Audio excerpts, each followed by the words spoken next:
অনেকেই ঋণী রয়েছেন, ঋণ শোধ করতে পারছেন না এবং এই জন্যে কী দোয়া আছে তা আমাদের কাছে জানতে চান।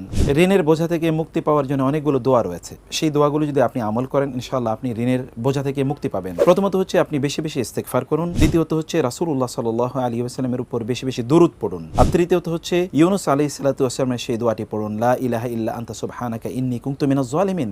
এবং 4 নাম্বার হচ্ছে সিজদার মধ্যে এই দোয়াটি পড়ুন, আল্লাহুম্মা কফিনি বিহালালিকা আন হারামিক ওয়াগনিনি বিফদলিকা আম্মান সিওয়াকা। রাসূলুল্লাহ সাল্লাল্লাহু আলাইহি ওয়াসাল্লাম মুআয রাদিয়াল্লাহু তাআলা আনহুকে যে দোয়াটি শিখিয়ে দিয়েছেন সেটি পড়ুন, আল্লাহুম্মা মালিকাল মুলকি তু'তিল মুলকা মান তাশা